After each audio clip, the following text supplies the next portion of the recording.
Good morning. जो कल motivation की थ्योरीज़ मैंने बताई थी आपको कि इतने टाइप की थ्योरीज़ होती हैं, 7 टाइप्स ऑफ मोटिवेशनल थ्योरीज़ थी जिसमें हमने एक तो स्टडी कर ली थी।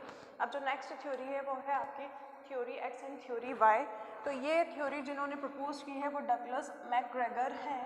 इन्होंने क्या कहा है इस थ्योरी में, प्रपोज की है इसको दो different view about human beings, यानी कि जो इंसान होते हैं उनके दो डिफरेंट व्यूज़, अलग अलग प्रकार के जो दो व्यूज़ होते हैं उन्होंने अपने व्यूज़ इसमें क्या करे हैं, बताए हैं। तो एक व्यू क्या है, फंडामेंटली नेगेटिव है, जो नकारात्मक हम कहते हैं हिंदी में कि जो नेगेटिव चीज़ होती है या नेगेटिव पर्सपेक्टिव होता है किसी भी चीज़ को लेकर वो थ्योरी क्या कही गई है, एक्स।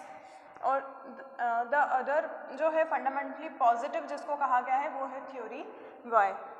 अब जो डिफरेंस है इन दोनों थ्योरी में वो क्या है आपका, देखिए थ्योरी एक्स में क्या कहा गया है, believes that employees basically dislike work and try to avoid it. इसमें एक्स थ्योरी में ये बता रहे हैं कि जो एम्प्लॉयज़ होते हैं वो काम करना पसंद नहीं करते हैं और अवॉइड करते हैं काम को, वेन एवर पॉसिबल, जब भी मौका मिलता है तो उसको अवॉइड करने लग जाते हैं। और थ्योरी वाई में क्या कहा गया है कि believes that employees like work, वो काम करना पसंद करते हैं। Working is as natural to employees as doing other activities.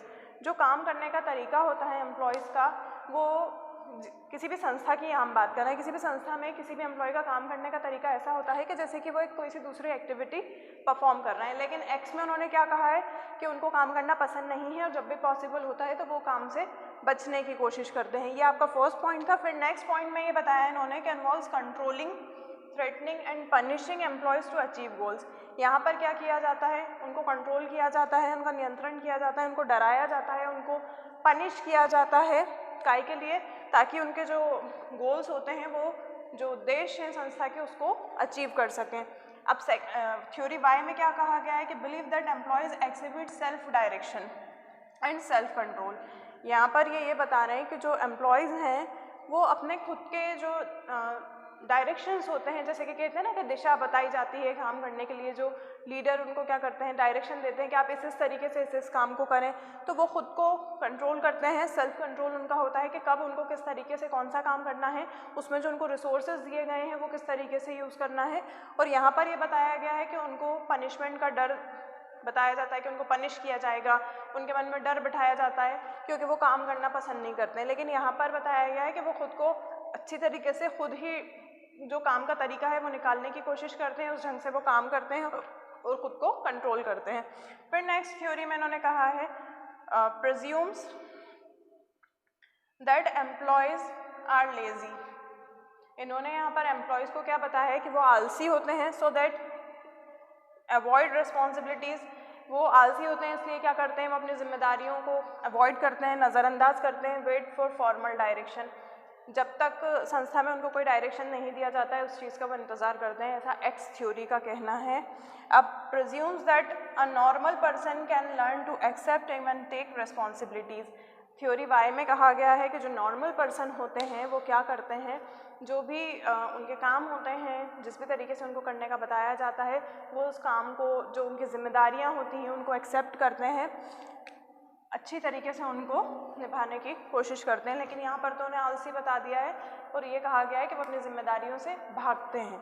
और फिर क्या कहा गया है नेक्स्ट थ्योरी एक्स में, presumes that most employees are less ambitious. बहुत सारे जो एम्प्लॉयज़ होते हैं वो लेस एम्बिशियस होते हैं, उनको एम्बिशन से कोई लेना देना नहीं है कि उनका मोटो क्या है, वो क्या गोल अचीव करना चाहते हैं।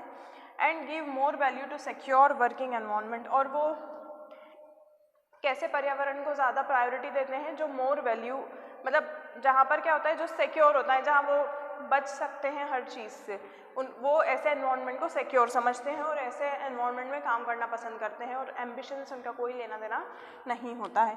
थ्योरी वाई कह रही है कि प्रोज्यूम्स दैट एम्प्लॉयज़ आर क्रिएटिव। जो एम्प्लॉयज़ होते हैं वो क्रिएटिव होते हैं, उनके दिमाग में कुछ ना कुछ नए आइडियाज़ वो जनरेट करते रहते हैं, और एम्बिशियस होते हैं, जो उनका नेचर होता है वो एम्बिशियस होता है, यानी कि उनको कोई भी काम कर दिया जाए तो वो सोचते हैं कि एम्बिशन को प्राप्त किया जाए, ये जो गोल या टारगेट दिया गया है उसको अचीव किया जाए।